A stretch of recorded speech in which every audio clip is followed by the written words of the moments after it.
Bismillahirrahmanirrahim. Innal hamdalillah nahmaduhu wa nasta'inuhu wa nastaghfiruh wa na'udzubillahi min syururi anfusina wa sayyiati a'malina may yahdihillahu fawal muhtadi wa man yudlilhu falang tajida lahu waliyyan mursyida. Amma ba'du. Hadirin jamaah takjil yang dimuliakan Allah Subhanahu wa taala. Allah menurunkan agama Islam dengan segala kesempurnaannya. Maka kita pun harus masuk ke dalam agama Islam dengan sesempurna mungkin. Bagaimana Allah memerintahkan di dalam ayatnya, ya ayyuhalladzina amanu dkhulu fis-silmi kafah. Wahai orang-orang yang beriman, masuklah kalian ke dalam agama Islam dengan kafah, dengan sempurna, seutuhnya. Di mana perintah ini menjadikan kita tidak boleh berislam secara setengah-setengah. Imam Syafi'i kemudian menyampaikan satu pesan bahwa ada 3 hadis yang jika kita amalkan sebaik mungkin, semaksimal mungkin, maka kata beliau sempurna Islam seseorang. Hadis apa aja? Kemudian Imam Syafi'i mengawali hadis tersebut dengan hadis yang diriwayatkan oleh sahabat Umar bin Khattab, yaitu innamal a'malu binniyat. Sesungguhnya segala perbuatan atau segala amal itu tergantung kepada niatnya. Hadis pertama yang disampaikan oleh Imam Syafi'i ini menjadi pondasi awal. Kita akan melakukan segala sesuatu, beramal apapun pasti awalnya dari niat. Maka kata Imam Syafi'i, niat harus diperbaiki dulu. Artinya diperbaiki harus lillahi ta'ala. Segala sesuatunya harus karena Allah ta'ala. Bahkan apapun perbuatan kita, jika diniatkan karena Allah ta'ala, bisa jadi bernilai pahala bagi kita.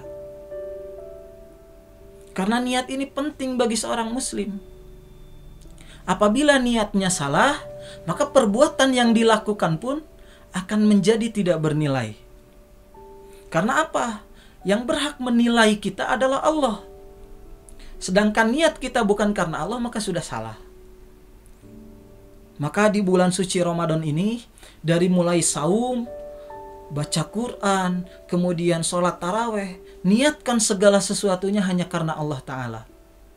Jangan kemudian ibadah-ibadah yang kita lakukan di bulan suci ini jadi rusak hanya karena perkara salah niat. Hadirin jemaah takjil yang dimuliakan Allah Subhanahu wa taala. Hadis kedua kemudian oleh Imam Syafi'i disampaikan, jika hadis ini diamalkan dengan sebaik mungkin, sempurna keislaman seseorang. Hadis yang mana? Yaitu hadis innal halala bayyinun wa innal harama bayyinun wa bainahuma umurun mustabihatun. Sesungguhnya yang halal itu jelas dan sesungguhnya yang haram itu jelas, dan di antara keduanya ada perkara yang disebut subhat. Nah, di hadis itu dijelaskan bahwa yang halal sudah jelas, yang haram pun sudah jelas. Perkara kemudian kita memilih yang mana, itu adalah pilihan kita, yang kemudian kita tahu itu akan dipertanggungjawabkan kelak. Karena sudah jelas yang halal dan yang haram, maka oleh Allah melalui aturannya pilihlah yang halal.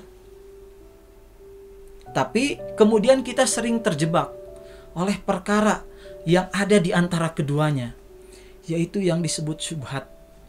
Kita tahu bahwa di dalam Islam yang syubhat itu lebih mendekati kepada yang haram. Maka alangkah lebih baiknya jika yang syubhat itu kemudian ditinggalkan juga. Karena apa? Segala sesuatu yang kita lakukan, yang kita dapatkan, jika tidak halal, apalagi haram, perkara ini bukan perkara di dunia saja. Tapi kemudian ini akan berlanjut, bebannya nanti kita tanggung di akhirat juga. Kemudian hadis yang ketiga yang disampaikan oleh Imam Syafi'i, jika hadis ini disampaikan, diamalkan dengan sebaik mungkin oleh seorang muslim, maka sempurna keislaman seseorang. Hadis yang mana? Yaitu min husnil islamil mar'i tarkuhu ma la ya'ni. Sebaik-baik keislaman seseorang adalah dengan meninggalkan apa yang tidak bermanfaat bagi dirinya. Kebermanfaatkan sesuatu bagi diri kita, itu kita bisa tahu. Maka berpatokan kepada dua hadis sebelumnya, dari mulai niat, kemudian perkara yang halal dan yang haram, bahkan yang subhat, kita bisa mengukur apakah itu bermanfaat bagi diri kita atau tidak. Kalau tidak, tinggalkan. Jika kita berpikir, oh ini bermanfaat, niatnya karena Allah, hal tersebut halal, maka lakukan. Apalagi di bulan suci Ramadan ini. Bagaimana kita beribadah puasa bukan hanya perkara menahan lapar dan minum saja, tapi hawa nafsu yang tumbuh, yang lahir dari diri kita. Yang pasti kita sudah tahu, hawa nafsu ini pasti jalannya, terjerumusnya adalah kepada kehancuran. Maka sangat penting bagi seorang muslim bahwa patokan apa yang dilakukannya adalah kebermanfaatan. Entah itu untuk dirinya ataupun untuk orang lain. Kenapa? Khairun nas anfa'uhum linnas. Sebaik-baik manusia adalah yang paling bermanfaat bagi orang lain. Dan insya Allah, jika kita sudah bisa bermanfaat untuk orang lain, kita pasti bermanfaat untuk diri kita sendiri. Hadirin jamaah takjil yang dimuliakan Allah Subhanahu wa taala. Ketiga hadis ini yang kemudian oleh Imam Syafi'i dijadikan patokan bahwa Islam seseorang akan sempurna jika kita benar-benar mengamalkannya dengan maksimal. Di bulan suci Ramadan ini, perbaiki niat kita, hindari hal-hal yang subhat, apalagi yang haram. Kemudian tinggalkan apapun yang tidak bermanfaat bagi diri kita. Insya Allah tujuan dari saum yaitu la'allakum tattaqun, agar kalian bertakwa, agar kita meraih ketakwaan di hadapan Allah Subhanahu wa taala itu bisa tercapai. Mudah-mudahan ibadah saum kita menjadi pondasi awal agar kita lebih semangat lagi untuk mendekatkan diri kepada Allah Subhanahu wa taala untuk kedepannya. Rabbana atina fid dunya hasanah wa fil akhirati hasanah wa qina adzabannar. Aqulu qouli hadza fastaghfirullaha li wa lakum. Assalamualaikum warahmatullahi wabarakatuh.